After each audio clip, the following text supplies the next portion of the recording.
Africa, Africans, the black race, we need to talk. Today's why. May 20th, 2018, we got to talk. For all the African leaders, those who are even aspiring to be a politician, the spiritual leaders, the churches, we have to talk. We have to address some issues in our culture, in our tradition, in our religion that is killing us. It is sucking the very life out of us. And we don't know. Some of us just like to sweep things under the carpet and just pretend like it doesn't happen. Or don't air our dirty laundry. Listen, we have been keeping the dirty laundry in secret for too long. It is a stench. It's time to bring out the dirty laundry and wash it. It's time for us to bring out Africa's dirty laundry and wash it clean. The people in the West have no respect and dignity for us because we show no respect and dignity for ourselves and for each other. What will make a man 30, 40, 50 years old have sex with an 11-year-old girl in Liberia for $1? But then you're the same person who say you're angry at the KKK and you're angry at whoever made a statement, supposedly, allegedly. What will make him? That's an African man. That's a Liberian. What will make him do that? What will make him do that? What will make a mother or a couple goes to the village in Africa, bring a child around the age of between 8 to 12 years old, bring that child into the city because they have a little bit of money, promise their parents that we're taking your child from the village to educate them, only to bring that child to enslave them, to wait on you and your husband and your children as slaves, literally. That those kids have to work like dogs. They work 18 hours a day after you and your husband. Africans are doing this to Africans. This is not normal. It is not acceptable. And if we're going to do better, if Africa going to be great, these are issues that have to be addressed. Ain't nobody saying there's anything wrong with having nannies and house help. But the house help should not equal slaves. Some of those kids have become not only slaves to take care of your own kids. They become sex slaves to your husband. Some of you know your husband are sleeping with his kids and you look the other way. Or you take your anger and your jealousy on that innocent child and beat her up when she's a victim. This has happened for so long and it's happening too long. It has to stop. Parents, mothers. Sometimes mothers know that their daughter or their niece or the child was raped or molested by the uncle, by the cousin, even by the brother. They hush. This happened in Africa, prevalent. This happened in Liberia. And if you bring step-parents involved, even worse. Sometimes the stepfather molests the kids or the stepmother molests. It's just disgusting. And we just keep this cover up. Women have grown up and they are dying inside. And they wonder, does nobody see the pain? Does nobody hear the cry? Who hears the pain? That teenage girl who was molested and raped by her stepbrother from the age of 5 or 10. Now she's a grown woman in her 30s and her 40s and her 50s. She's still broken and dying inside. Who will heal the wound in her own soul? And to add insult to injury, what do you tell her? To keep quiet, keep it covered, hush. And the same perpetrator, now he is the one who's loved and looked up to and taken care of, or worse than that, you ask her to take care of him or to help him out. Is that a slap in the face? Are we going to make Africa great? The only way we can make Africa great, we have to begin to address all of these issues. We have to take a holistic approach to making Africa great, not just to educate lawyers and doctors. Because you can educate lawyers and doctors, make them some of the brilliant and the brightest of mind. But all you have done is created a smart doctor who is also a child molester or a pedophile or a wife beater or a corrupt politician. That's all you have done. You have taken a criminal and a pervert and you educated him. That's it. We want to educate them, but we also want men and women who are emotionally and mentally stable, emotionally and mentally healed. Africa needs some deep healing. I don't know who's going to do it. I don't know how it's going to be done. But it starts with talking and addressing and saying, yes, I was a mother. I messed up. I looked the other way or I didn't know what to do. I'm sorry. It doesn't take much from you to say, I'm sorry. Stepmother, stepfather, stepchildren, stepbrothers, you knew there was sexual sin going on in your house, incest under your nose, and you looked the other way. Some of you knew it. Maybe it's so troubled you didn't know how to handle it, so you pretend like it didn't exist, but it existed until that young lady got old enough to leave the house. She left. But that young lady has grown up to become somebody else's mother or wife. Can she be a better mother? Can she be a good wife? Can she even be a good employee? No, because she's broken inside. So we have the broken and corrupt system in Africa because Africa is ruled by some broken and emotionally corrupt and deficit people. That's how come Africa is in a deficit. Not only financially, but both financially, economically, and what? Emotionally and mentally, socially, there's a deficit within our own soul. And it has gone on for too long and for too many generations. We have made excuses. We have covered it up. It's time for us to cut deep to get to the root cause of the problem with Africa. Brothers and sisters fighting amongst themselves. Mothers taking side. What kind of insanity is that? Come on, Africa. We have to wake up. I want to go back to the kids who are brought from the village to come and be treated as slaves. And your husband turn on those little girls and sleep with them in the nighttime, or maybe you know it, maybe you don't know it. And if you do know it, in the daytime, you turn your anger and flog that poor little girl as if she asked for it when she's a victim. So you add an insult to her injury. As opposed to addressing the issue and dealing with your husband is the child you deal with. You brought her into your home and your husband molest her for whatever reason. Maybe you have a marital problem or he don't find you attractive, whatever the reason is. Or some African men just have this mentality because if they have women under the roof, that means that give them entitlement to have sex with any woman under the roof. Some even sleep with their own daughters. That's another issue we'll address that. We're talking about these kids now. Hello? But what those families, you don't realize, those kids who you brought from the village, you have ill-treated them. Your husband have turned them into their sex slaves. Those kids grew up to become women. God may move their hand and put them into a position of authority in your nation. Now look the monster you have created. Hello. The system in Africa is broken politically because it is being run by broken people emotionally. People who are broken emotionally, mentally, spiritually. They are broken inside and out. How can you expect a man who is broken internally to rule or to fix a system that is not? No. Even if the system wasn't broken, he will break it. Seriously. It will affect how they govern nations. It will affect how they govern their homes. It will affect how they govern their businesses. It will affect them. So it's time for us to talk. Let's get the cat out of the bag.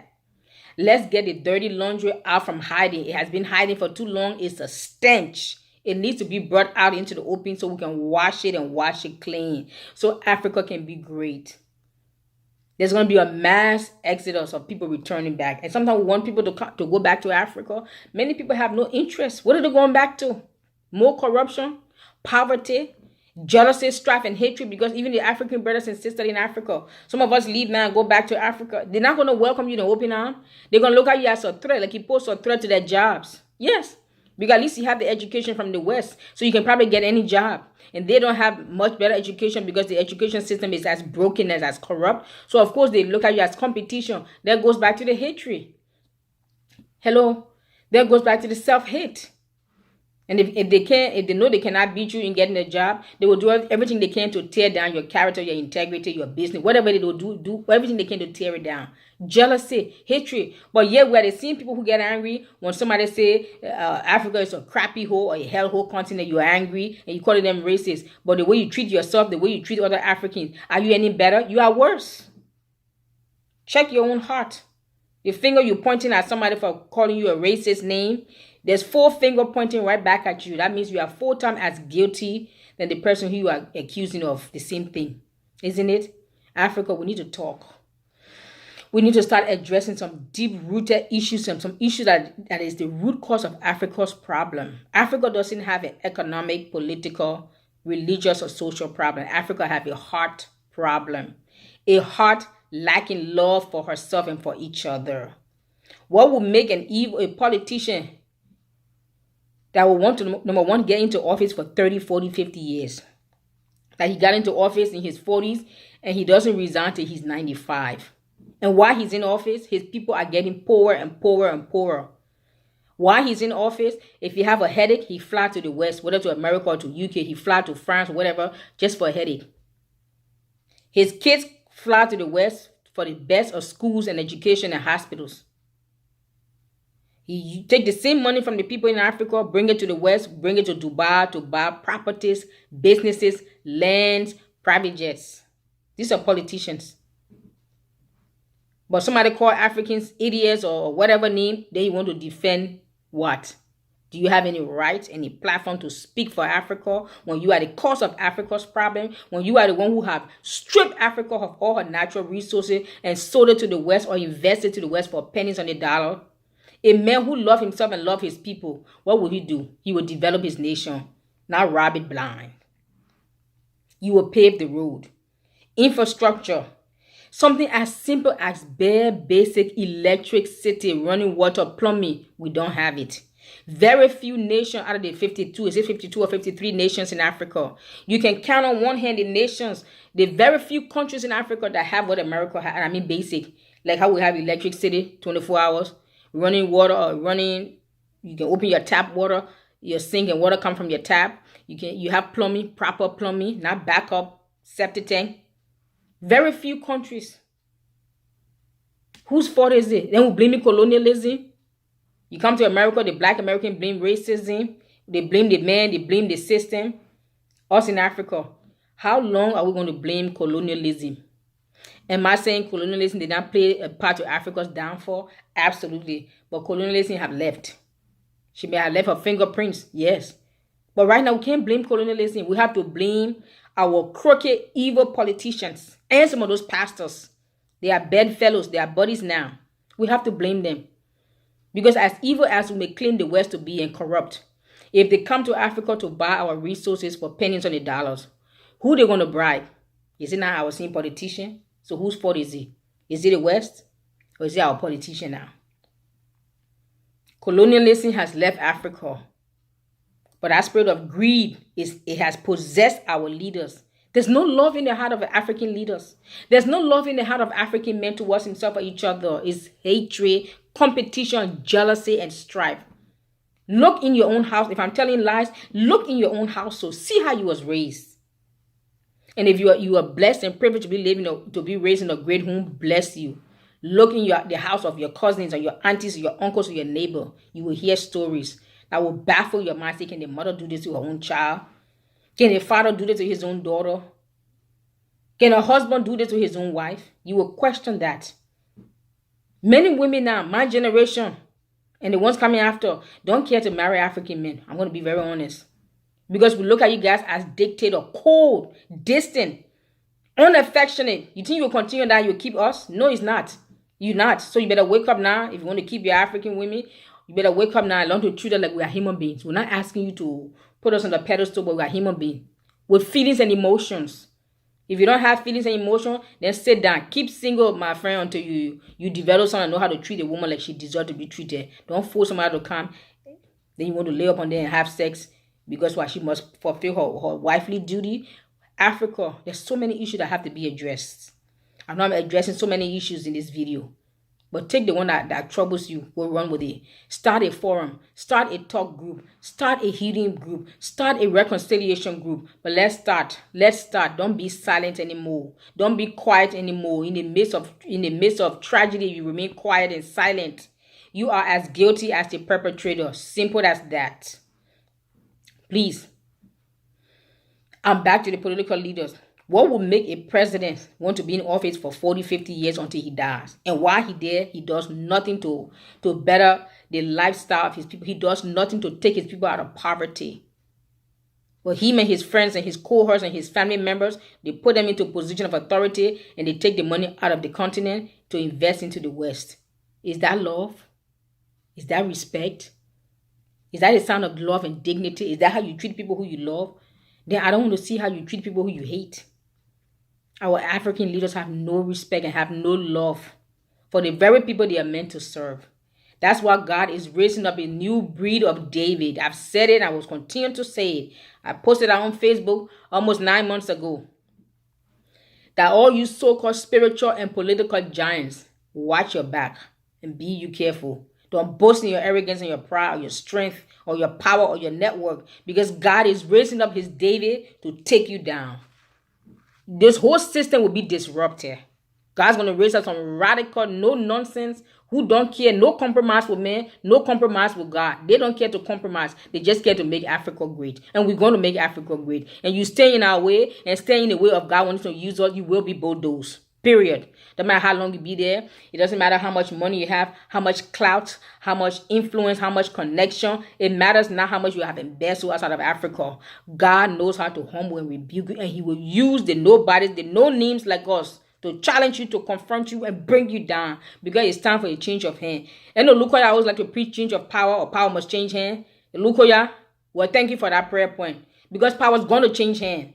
In the political spectrum, in the social spectrum, the economical spectrum, and not to forget, especially this religious or spiritual spectrum, power is about to change him. Watch the new breed of Africans and Christians rise up.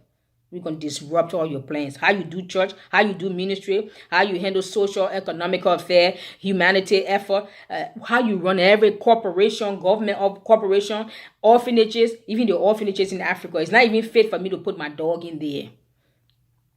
We got to teach people who own or runs orphanage. We have to teach them how to be mother. They yell at the kids. They slap. Oh, go sit down. I mean, come on. And I'm not even angry at those people who are abusing those kids. You know why? Because once upon a time, those were abused young girls. And they grew up to be abused women who are abusing children. And then you put them in charge of children to run orphanages. What do you expect? The cycle continue. But it must end with this generation in Jesus' name. We must awaken from our slumber, Africa.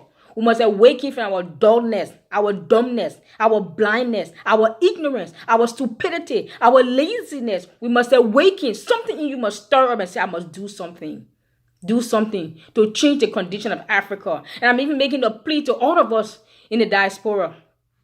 It's easy for us to sit on our social media platform, whether we type a message or we record a video. It's easy for us to point out the issues and the flaws of Africa. I do that myself. But when are we going to go from talking about the problem of Africa and doing something to solve it?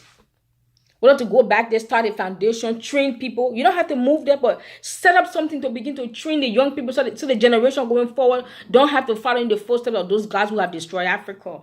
Let's do more than just talking. Let's do more than just putting a post and talking about, yes, we must continue to expose wickedness and evil, but we must not stop there. Let's put some action behind our words and our videos. Let's get up and begin to mobilize and do something. Put our heads together. Get a group of people, a team of people. Maybe raise up an institution just to teach them even basic, something as simple as love one another. Something we don't know how to do in Africa. Love, teach them the value of integrity. If it's a learning institution, if that's all you teach them, you don't teach them about mathematics, science. That's for somebody else to do. But maybe set up an institution that would teach them dignity, love, self-respect, honor, that the value of integrity. That when you say yes to somebody, you can shake your hand and then go to grave with that yes. That you will do whatever it takes to fulfill what you say yes to. And even if for any reason something happens, you can't fulfill that yes, you at least man or woman enough to say, listen, I know I promised you this, but I cannot do it because something came up. Can you forgive me, or can we reschedule, or can I do? You just don't show up. You just don't call. And the person show up and you're acting like nothing happened, or why they have attitude with you. Africa, we can't continue on this. We can't continue on this route. Something must change. Something must give way. We must do something. We must do it now. All of us have to put in our effort and our work. We have to do something. We can't just sit back in the West. We are comfortable in our air condition, our cell phone. We have 24 hours, all these luxuries that people in Africa only dream about. And then we want to continue to beat them on the head about the laziness and the stupidities and the ignorance. Granted, it's true. But can we do something to help change the condition of the Africans that we are condemning and judging? Can we do something to change the condition besides talking to them or reminding them of their faults? Can we do something? Because then we're not helping. Because can somebody continue to remind you of your faults and your flaws continuously without putting together a plan, a blueprint to help you? Will you listen to them? I know some of the people in Africa have been so brainwashed that even the truth sounds like fiction to them. No problem. Open up a school, an institution. Do something. Let them come and sit at least listen to you and take notes. If you do it for free and you teach them, they will listen. So I beg of you, let's all of us in the diaspora do something to help the condition, to help improve the conditions of our brothers and sisters in Africa. There's a wind of change. There's a new breed rising up. There's an army rising up that will disrupt Africa from the root up. Those principalities that have ruled Africa from inception, they call themselves politicians, they call themselves pastors. The season and the time is upon us that God will dethrone them. But he'll use the David like us to dethrone them and take them down and take them out. I know they are boasting in the arrogance and the pride. They are boasting that they have the money. They are boasting maybe that they have some kind of witchcraft power. Maybe they have slaughtered 5 babies. Who knows? But who can contend with God? The book of Daniel said there's a God that sits in the heavens. He rules in the affairs of nations. He rules in the affairs of men. It is God who decides to raise up one king and bring another down. It is not your political clout. It is not your networking. It is not your influence or your affluence. It is not how many bags of rice you give to the old ladies. It is not even your education background, whether you're an eloquent speaker, whether you have the right education, the right connection, the right networking. It is not that. It is God who decides to raise up one king and brings another down. And this is the season you'll see many principalities coming down. Because God is raising up his David. He's releasing them all over Africa to disrupt Africa and bring her back to heaven's intended purpose. That is the Garden of Eden on earth. This is your drill sergeant, Dagnet. I salute you and I pray something convicts you and stirs you up. Share this video and thank you. Join us live, Facebook, Periscope, and YouTube as we get together to do warfare on behalf of the souls of the nations of Africa and the nations of the world, as we get together to brainstorm on ideas, how to make not only Africa great, make America great, how to turn back the bride of Christ and return her back to her first love, how to cry out to God for a blueprint to bring back the prodigals. Join us Monday through Friday, 6 a.m. to 8 a.m., 6 p.m. to 8 p.m., both Eastern Standard Time, USA. Thank you for sharing this video. God bless you. Thank you. I salute you. The boot camp is called Warriors in Training Prayer Boot Camp. This is where wimps becomes warriors. Chickens becomes eagles. Kitty cat becomes lion or lioness. This is where you come to develop some spiritual backbone. Learn how to exercise your divine authority placed upon your lips. Grow up. There's no time to become wimps. This is the time for a showdown. This is the season of showdowns. Yes. My God versus your God. Heaven's agenda versus your agenda. This is the season that the Davids will show up and begin to confront those Goliath one by one. Take them down. You better make yourself available that God can use you. That you can become the Lord's battle axe. That you can become a weapon in the hand of God to confront those David. Watch them bow. Bless you.